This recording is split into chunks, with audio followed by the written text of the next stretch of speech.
Okay, magandang gabi po sa ating lahat. Grabe, grabe talaga itong pangyayari ngayon. Ang daming mga nangyayari.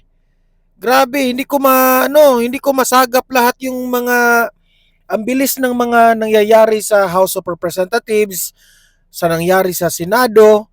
Yan ang pag-uusapan natin ngayon. No, pag-uusapan natin kung ano ang nagiging resulta ng pagpirma ng mga senador, mga congressman sa impeachment ni BP Sara. Expected na natin 'yan mamaya At ito, pag-usapan natin ang nangyari kay Senator Bato de la Rosa sa loob ng Senado na sinugod ni Trillanes doon at sapul na sapul sa video ipapakita ko sa inyo. Dito lang 'yan sa ating vlog kung saan si Bato ay tumakbo at pati yung NBI nagtakbuhan sila. Nakuha sa video sa poll sa mga CCTV sa loob ng Senado na tumakbo itong si Bato de la Rosa na hinabol ng mga NBI, no? Tapos nadulas pa si Senator Bato. Grabe. Tapos hindi nila nahuli si Bato, no? At doon na nga nagreklamo si Senator Bato sa bagong Senate President na si Senator Cayetano, no? At doon huhulihin ang dapat hulihin, arestuhin ang dapat arestuhin dahil bawal po ang ginawa ng NBI. Pati itong pagpasok ni Trillanes. Malalaman natin dito sa video na ito kung ano ang pwedeng ikaso dito kay Trillanes o magkakasuhan ba si Trillanes. Itong mga taga-NBI, lumagpas ba sila sa kanilang jurisdiction sa pagpunta nila sa Senado? Hindi ba nila nirespeto ang Senado? Yan, masasagot yan natin ngayon dito sa vlog natin. Okay? Kasi po, may bago na pong Senate President. Hindi na po si Tito Soto.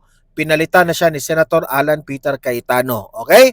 Pero bago ang lahat, bago ko ipapakita ang mga mahalagang video, mga maiinit na video, paki-like muna at saka paki-share, no, sa video na ito para kakalat ito sa taong bayan. Alam nyo guys, sa totoo lang, busy ako, pero nakatutok ako sa cellphone ko sa mga nangyayari sa Senado at sa nangyari sa House of Representatives. Kahit nandito po tayo ngayon sa aking sasakyan, nagva-vlog, pero I tried my best, no? I try my best na mag-vlog, ma-update ko ang Donmar TV na mga audience. Maraming salamat sa pagsubaybay nyo sa akin. Hindi kayo magsawa dito sa vlog natin. Itong ginagawa ko para ito sa inyo. Lagi ko kayong i-update. Promise yan as always. Okay? So, eto na nga, no? Unahin muna natin ang nangyari sa House of Representatives kung saan bawat isang miyembro doon ng mga representatives at mga congressman ay pinasasalita sila kung why they voted no and why they voted yes. Okay? Pinasasalita sila. Pero sa susunod na vlog ko na lang yan ipaparinig. Basta't importante dito, sa susunod na vlog ko, ipapakita ko yung mga bumoto na yes at bumoto ng no. Yung mga matatapang, no? Pero as expected, guys, no? Huwag kayong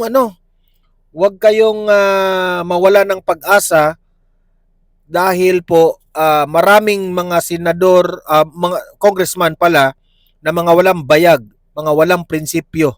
Okay? Ipapakita ko ang result. Ito po yung result. As expected, in-expect ko na ito. Ang mga congressman na bumoto sa Kamara na yes, no, na gusto nilang ituloy ang impeachment trial ay 257 po ka-congressman o representatives. 257. Nakuha nila lumagpas sa 1/3. Okay? Alam ko na ang dahilan bakit most of the senators congressman, bumoto ng yes. Kasi po, mamaya may ipapakita ako sa inyo na sinapol sila ni Leviste lahat. Dahil alam ko naman na may matatanggap itong mga buhaya na ito eh. Okay? 257 po ang nag-vote ng yes. Ang nag-vote po ng no na ayaw nilang ituloy ang impeachment trial ay 25 lang sila. Okay? Saludong-saludo po ang taong bayan sa inyo, itong mga 25 na mga congressman at representatives na hindi po kayo nagpadala sa pera. Hindi po kayo nagpadala sa mga takot at kayo po'y matapang na hinahangaan ng ating mga kababayan. Okay? At 9 po ang nag-abstain. Okay? Yung mga pa-safe, nag-abstain, 9. So, ako dito, no, expected na ito kasi ang mga lame yung mga reason ng mga ibang mga congressman eh. Pinakikinggan ko bawat isa yung kanilang mga reason kung bakit bumoto sila ng yes.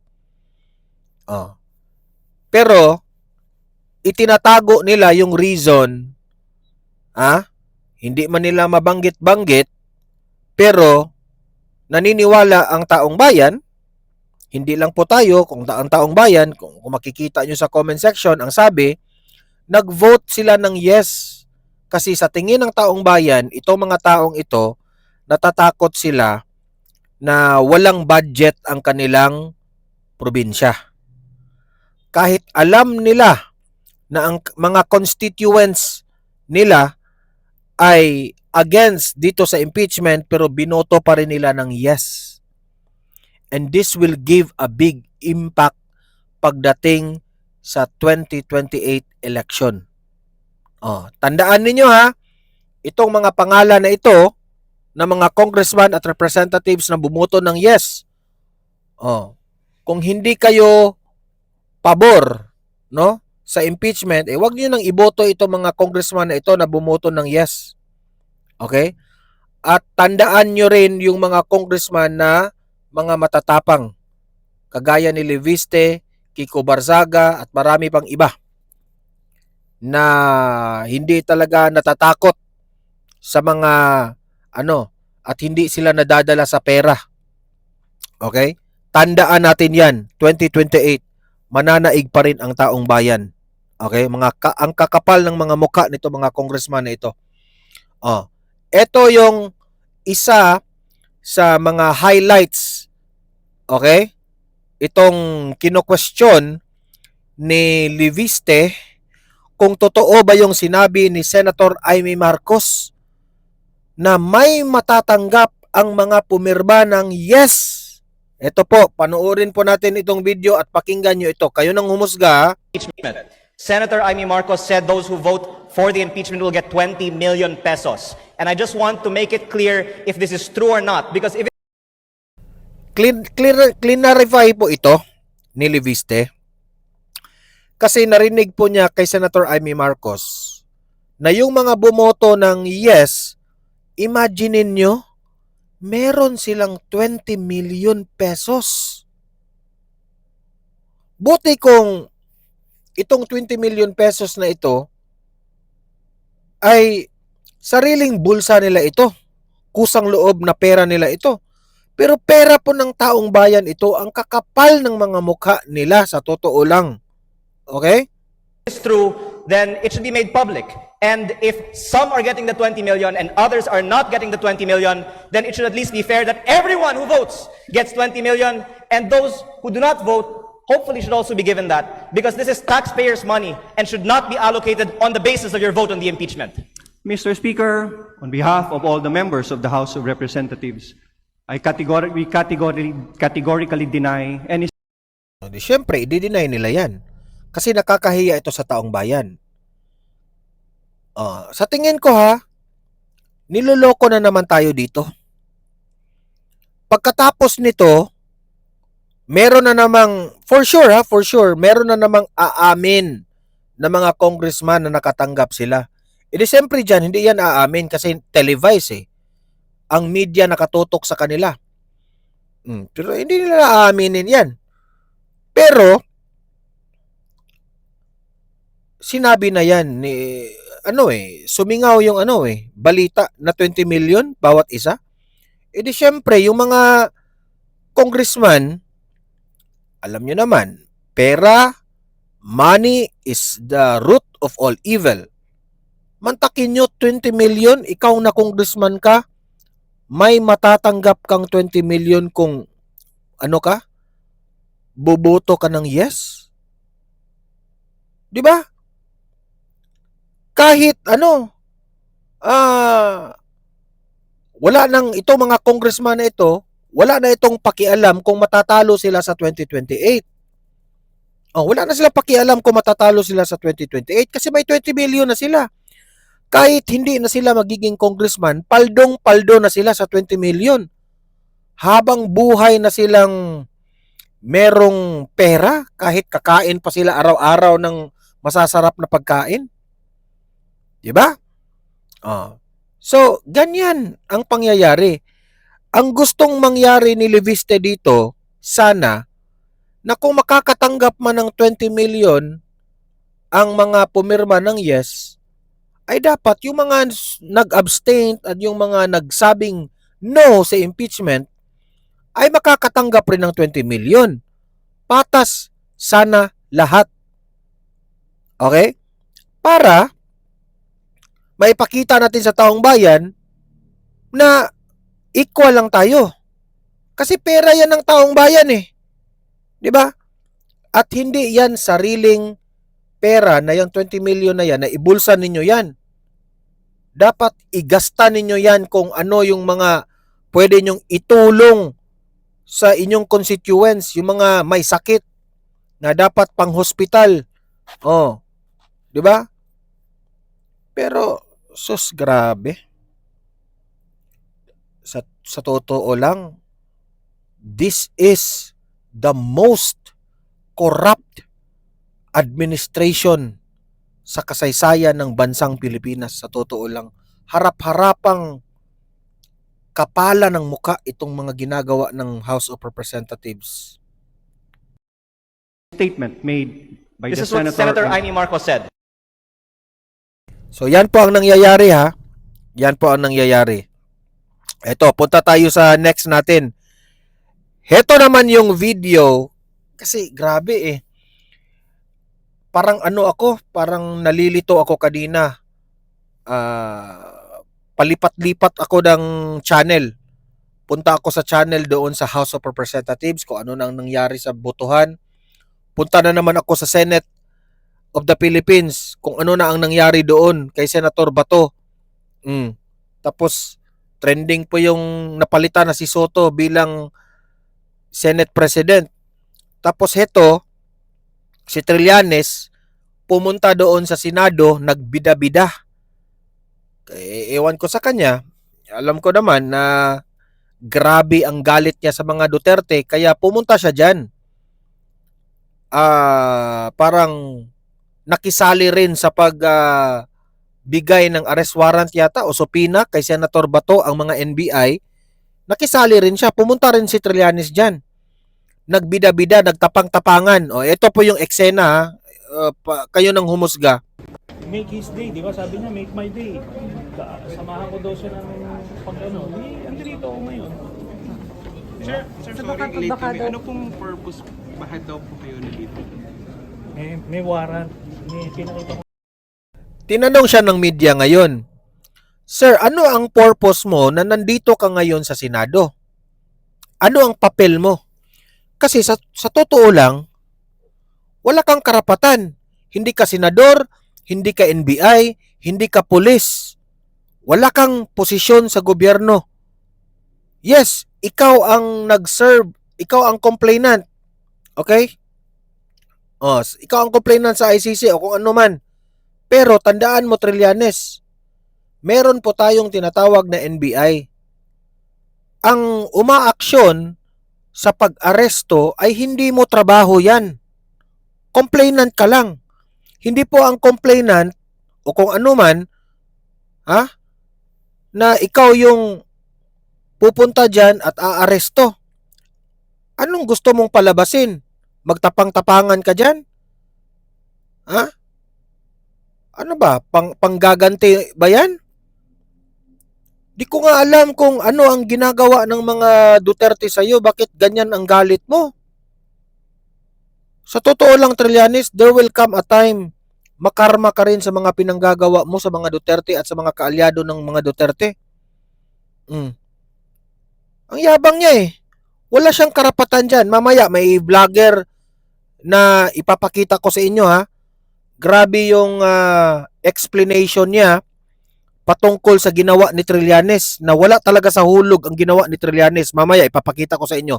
Hintay-hintay lang kayo. Yung ICC, sir, may warrant. ICC. Laban na ICC. Sir, ipapaserve na po ngayon, sir. Sorry sir, Gusto pa kayong kasama po kayo sa team na Hindi. magsiserve ng ICC warrant. Ako, Can you clarify sir? personal request ni Bato, nasamahan ko daw yung pagka-arestuin siya. Nandito ngayon na arestuin siya. Sino po yung That's kasama why na I'm nandito here. ngayon? Di ba? Nandito yung NBI, arestuin siya. Sam, diyan ka lang sa labas. NBI by Sa labas virtue ka lang of the ng pinto. ICC Sam, warrant, sir. area ko, Sam. Diyan ka lang sa pinto. Nakita ko yung warrant. Sir, pwede pakita yung warrant, sir. Pwede So, yung ito yung warrant. Ito yung Okay. warrant. Okay? ICC warrant. Okay? Nandyan raw yung ICC warrant. Hawak-hawak niya. Anong papel mo dyan? Tagahawak ng warrant? Anong papel mo dyan? Di ba? Gusto mo lang talaga makuha sa media. Paborito man ni Trillanes yung nakatutok lahat ng media sa kanya. Paborito niya yan eh. Hindi si Bato, hindi rin nagpahuli. Hindi nila nahuli si Bato dyan sa loob. Ewan ko na lang as of this time, kung nahuli ba si Bato nila. Kasi talagang makipagpatayan yan si Bato. Basta hindi lang siya mahuli.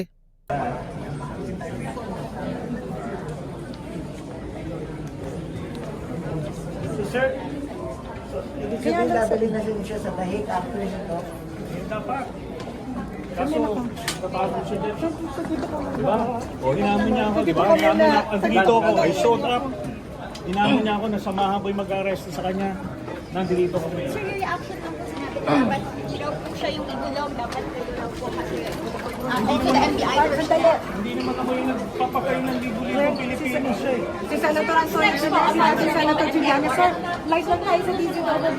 Senator, sir, bakit kayo nandito kasama niyo raw ang NBI? Sige, bakit kayo nandito? Sir, Nandito ako dahil sinabi niya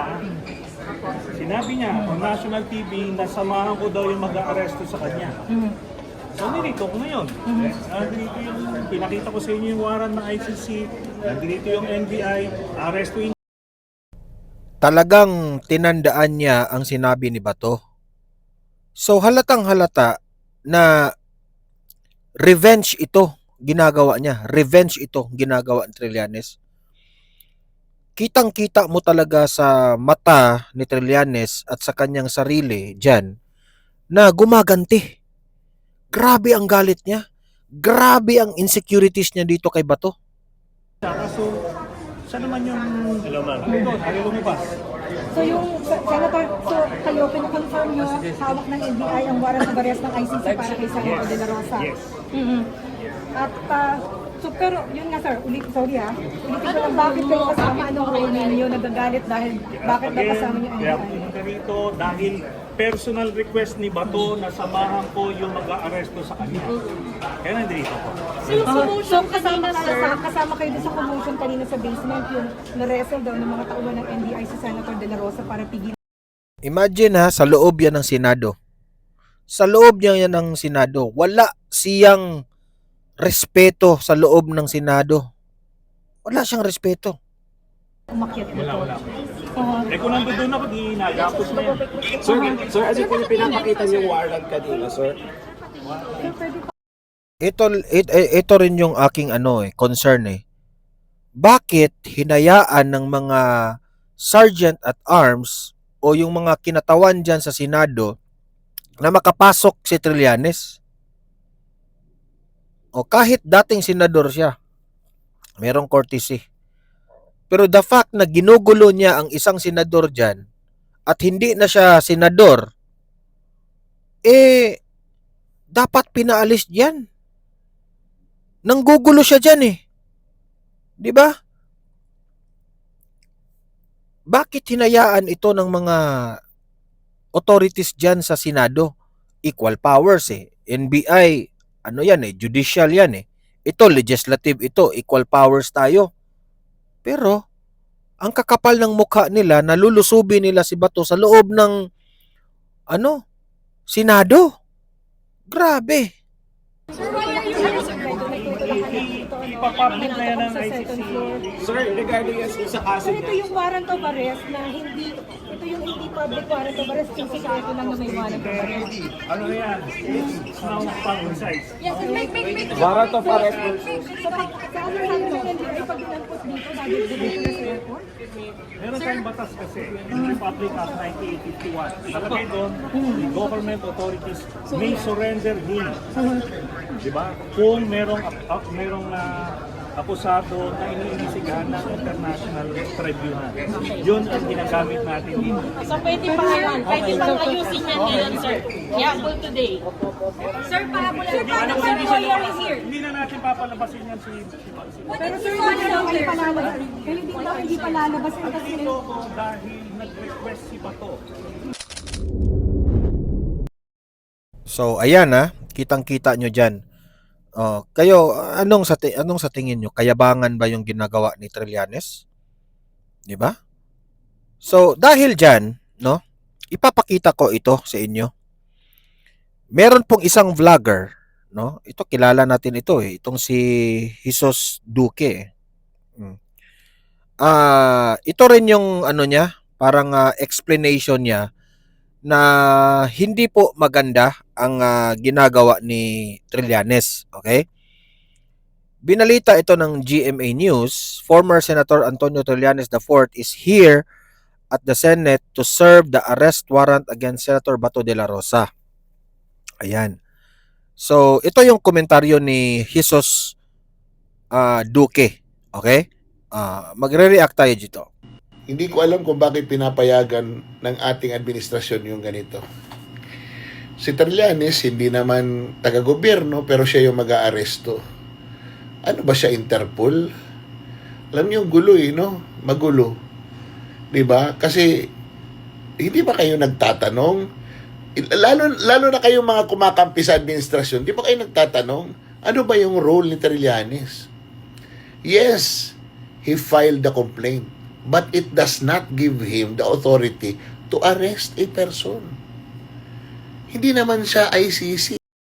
May point siya, 'di ba? Pareha kami ng understanding. Kahit siya ang nag-file sa complaint, wala siyang karapatan na pumunta diyan at magbida-bida pag-aresto ni Bato. Meron po tayong tinatawag na may gaganap sa pag-aresto. Hindi yung complainant. Kayabangan po ang ginawa ni Trillanes dyan. Hindi rin naman siya Interpol. Hindi rin naman siya law enforcement agency dito sa Pilipinas. Diba? Parang ang gulo na ng Pilipinas, kahit sino na lang pwedeng magpakilala ng kung ano at mag-aresto ng kung sino. Alam niyo, it goes to show that the Philippines has no strong leadership. The Philippines under Marcos can be manipulated by anyone. I mean anyone. At ako yung tingin ko dito kay Trillanes. Si Trillanes ay pakawala ng ibang bansa. Personal kong opinion to Pakawala ng China, pwede kong sabihin na ganon. Para guluhin ang Pilipinas at pagdating ng araw, humina ito at magpasailalim sa China. Yan ang tingin ko. Dahil ilang beses ito pumunta ng China, di ba? Sabi ni Senator Enrile. Ilang beses, 'di ba? Mga backdoor negotiations. So one day dapat ito si Trillanes will be held accountable for all his actions, lalong-lalo na yung pakikipag-usap niya sa China na hanggang ngayon hindi pa rin natin alam kung ano yon. And that what he is doing now para sa akin ay pagsasabotay hindi lang sa mga kalaban ng gobyerno, ginagamit lang niya yan, but pati yung gobyerno, because he is creating chaos. He is creating chaos out of himself. 'Di ba? Ibinibenta niya sa administrasyon na tagilid ngayon sa public opinion para gamit sa mga kalaban ng administrasyon na ito. And doing so, nagugulo ni Trillanes yung buong bansa. Well, that is my analysis. And that's how I understand things. Sana mali ako. At sana one day, this person should be held accountable for everything that he brought to this country. Sayang ang bayot! Ako, opinion ko dyan Ako, agree ako lahat sa sinabi ni Jesus Duque. Grabe. Tama. Bakit hinayaan ito ni BBM? Ng Marcos administration? Ano ito parang lagpas na ito sa sa ewan ko nga bakit hinayaan rin ng NBI na pumunta si Trillanes dyan? Napaisip tuloy ako Pasensya na, this is my own opinion, this is my own analysis. Napaisip tuloy ako, baka nga inutusan ito ni BBM? Ginamit ito ni BBM? Parang ganun ba? O sige, Trillanes, gawin mo ang gusto mong gawin. Nasa likod mo lang ako. Parang ganun ba? Kasi alam nyo naman na si Trillanes, mortal enemy talaga yan ng mga Duterte at sa mga kaalyado ng mga Duterte. Gawin mo ang gusto mong gawin, Trillanes. Suportahan lang namin yung mga ginagawa mo. Imagine, walang ginawa yung administrasyon dito. Walang karapatan, walang jurisdiction ang ICC. Pero ano nangyari? Hinayaan. Senador pa yan How much kung ordinaryong tao yan? 'Di ba? Grabe itong Kaya sabi ko, one of these days, makarma, babaliktad ang mundo sa politika sa Pilipinas sa paparating na 2028. Kapag si VP Sara ang maging presidente, hintay-hintay lang kayo mga kalaban. Kasi lahat kayo makukulong. Yan ang sabi ko sa inyo. Why? Kasi ang dami ninyong nilabag sa batas, sa ating konstitusyon. Magbase tayo sa ating saligang batas. The abuse of power ng isang politician ay hindi yan iiral kapag siguro umiiral yan ngayon kasi nasa inyo ang administrasyon. By the time na it will be yung matinong administrasyon, gagapang at gagapang ang tunay na batas natin. Yan ang heto naman yung hinanaing ni Bato inside the Senate while nagkagulo doon sa labas, naghihintay yung NBI, eto naman yung nangyari sa loob. As of now, Mr. President, Antonio Trillanes and some NBI operatives are still at the library, Mr. President. May I move that the Sergeant at Arms remove these people from the vicinity of the Senate? Mr. President, dear colleagues, Senator Trillanes, as a former member of the Senate, is welcome in the Senate and will of course be given due courtesy unless he has He is part of the harassment, unless Mr. he is President. part of the harassment. So Kasama niya. you gave me that Siya answer. ang nagkuha sa Yes. NBI na harangin ako dito. So Bakit natin hayaan siya nandito yes, siya? with that clarification, is there any objection? Ayan ha, ayan. Makikita nyo sa kamay ni Senator Bato, may ano na siya, parang na-injured yung kanyang fingers or finger, yung isang finger niya. Ipapakita ko mamaya yung video ha, kung paano nagtakbuhan ang NBI at si Senator Bato hinuli. That we ask we will ask the NBI to leave except for the person or people who assaulted you, because in my view, our legal should bring them for inquest because they were caught flagrante delicto assaulting a senator in our premises. Yung nag-assault sa iyo hindi dapat pakawalan. Dapat dalin sa for inquest, no? Yung kung walang kilalaman na nandito at wala silang official business dito, may motion ang Senator Bato na paalisin sila sa Senate. Is there any objection? Mr. President. Yes, Mr. President, that Senator is, Soto first. I have no objection to the motion of Senator De La Rosa. As a matter of fact, I will probably support his motion, but parliamentary rules dictate that we settle first the Yes, previous yes, motion. yes, There is a yes. pending motion kaya hindi Yes. pwedeng patungan ng lesser Yes. motion. Thank No? you So for that let's reminder. resolve first the motion of Senator Jingo Estrada unless he wants to withdraw the motion. Sana, bago sila paalisin, i-identify muna natin yung mga Exactly. nagharang sa akin at i-inquest natin. Yes. Papailan natin ang kaso. Bago sila paalisin dito lahat. Ah. Dahil para tayong king queen dito. Yes. Inassault na tayo dito sa ating opisina. Tapos walang mangyayari. Paalisin lang natin. We So- have to arrest them. Yeah, let me clarify, Senator Bato. That's my point a while ago. Papaalisin yung mga walang kilalaman sa pag-assault sa iyo. And Correct. that is not limited to those who threw punches or Yan na. Eto na. Yung mga yung mga may kinalaman, arestuhin kayo diyan, kasuhan kayo. Good luck sa inyo ha. Good luck sa iyo yung mga nanggulo diyan. Si Trillanes, isalin nyo na yan. wrestled you.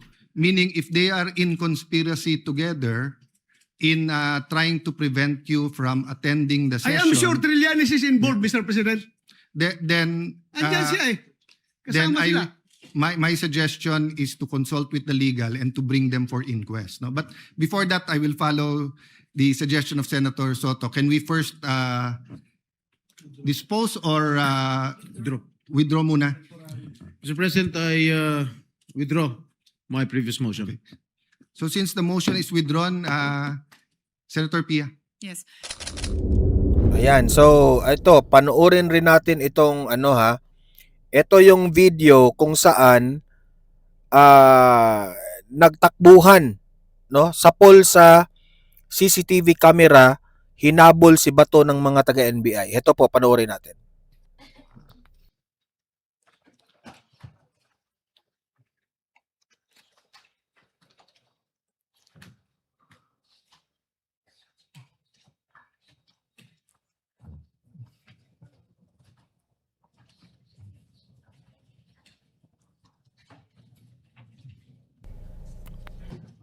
Ayan na yung video ha. Ayan na yung video. Tingnan ninyo. Paano nagtakbuhan sila.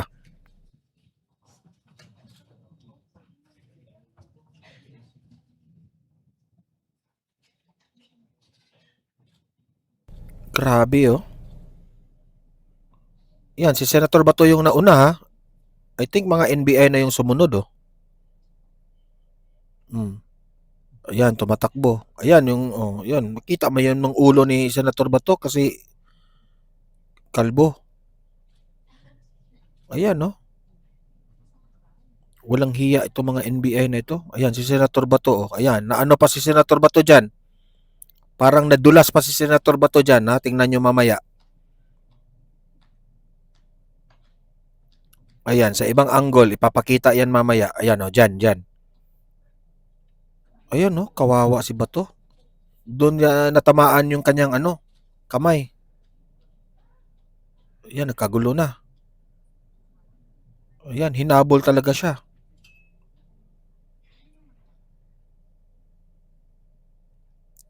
Ayan, pati dyan, oh. Ayan, si Bato, tumakbo.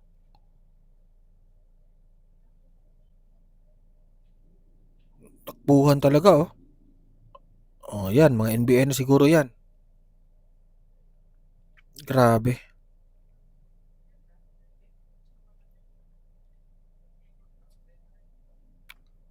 Dapat mahuli na yung mga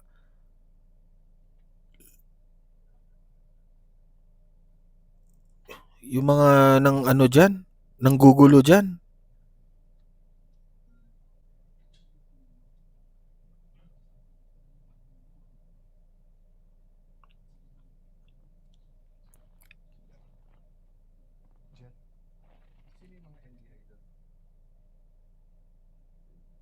Grabe.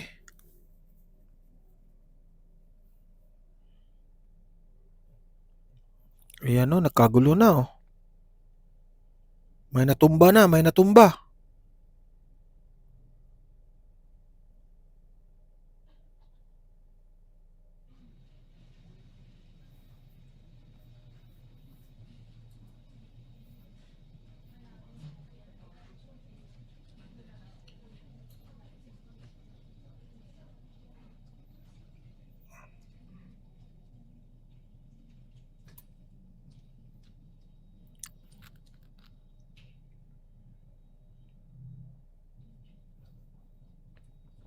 Nangyari pala ito alas 3 kanina.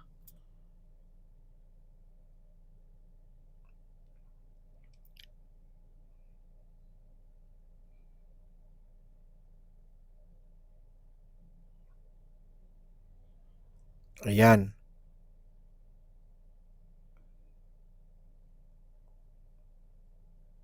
Mataas-taas tong video na ito eh. Hintay lang tayo. Naghanap na yung mga ano. Hinanap talaga nila si Bato. I think it's already lampas na sa boundary itong ginagawa nila eh.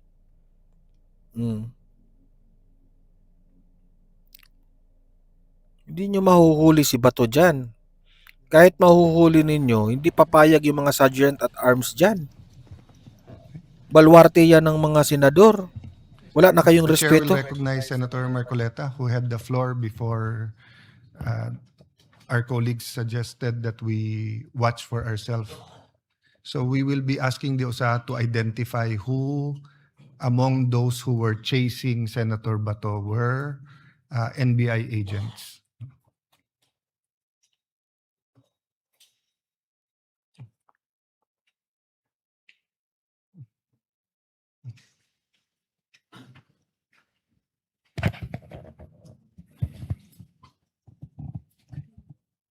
Mr. President, we have seen it all.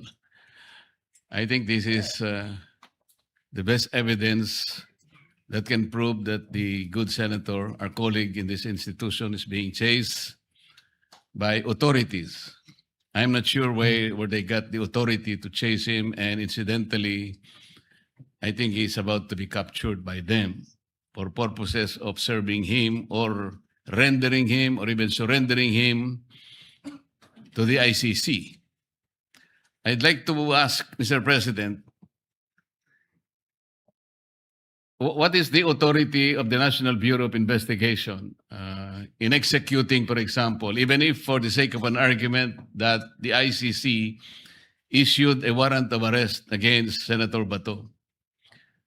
As far as I know, Mr. President, the counterpart of the Interpol, which is the serving arm of the ICC in executing warrants, the Interpol's counterpart in this country is PCTC, which is the Philippine Center for Transnational Crimes. And I check that it is now under, it used to be under the Office of the President and under the control and supervision of the NAPOLCOM. But I think it's now under the control of the DILG.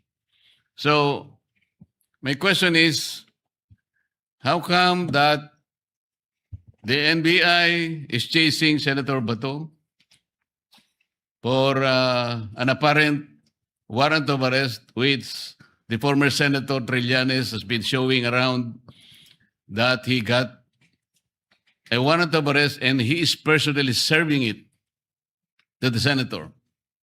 The first question is former Senator Trillanes now the sheriff of the ICC? And he has been working with the Interpol, Mr. President. This is all questionable. As I said earlier, Mr. President, this is not only an assault to our colleague, but principally it is an assault, an insult to this institution. Hindi natin pwedeng palampasin ito, Mr. President. We need to protect the senator. As I said earlier, and I manifested that Trillanes himself was a beneficiary of this institution. Alam nyo, kayong lahat ng mga senador dyan sa Senado, dapat suportahan nyo si Bato na hindi mahuli si Bato dyan. Kasi kung mahuli si Bato, insulto yan sa inyo. Ang Senado po ay isa sa mga pinakapangyarihan na institusyon dito sa bansa natin. Ngayon, kung mahuhuli lang kayo ng isang NBI, parang hindi katanggap-tanggap yun. Insulto yun na nahuli ang isang senador inside the Senate Hall. Para yatang gano'n na ba ka-weak ang ating administrasyon ngayon? Di ba? Kahit sino pwedeng lumabag sa batas? My God. Security. Humingi po siya ng Senate Protective Custody nung panahon na kinailangan niya po ito. Ngayon, ironically, he's the one executing the very act which prevented him from being assaulted at the time. Masyado pong nakakabahala na ang nangyayari, Mr. President. I think all these people, I think we can identify all these people in due time. They did not only violate Article 145 of the revised penal code, as I earlier manifested. Former Senator Trillanes is even guilty of usurping authority, Mr. President. Hindi natin pwedeng palampasin po ito. In the meantime, I'd like to move, Mr. President, that in the light of the recent adoption of the Senate Resolution number 44, I move that Senator Bato be placed under the Senate Protective Custody, Mr. President, until he is able to get all and exhaust all legal remedies to protect himself, and until this institution is also able to do just the same. Mr. President, Article 59 of Rome Statute is very, very clear. It's very, very clear.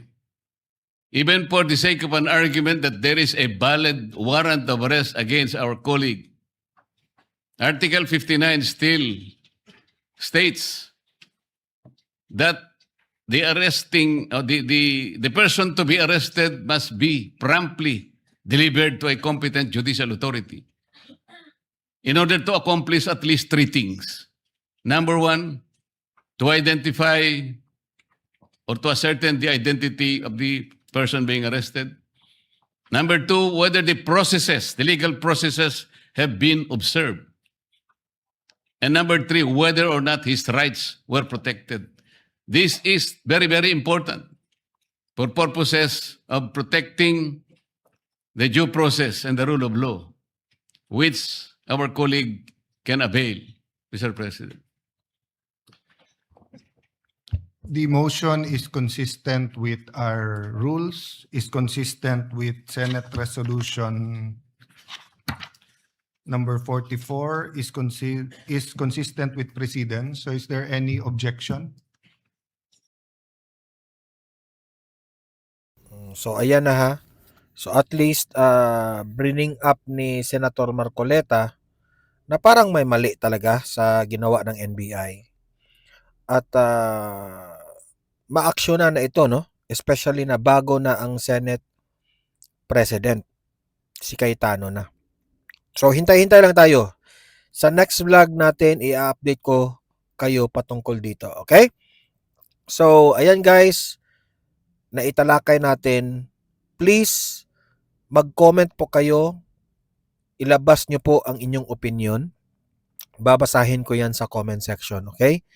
Don't forget guys, i-like at saka i-share itong video natin para kakalat ito sa taong bayan.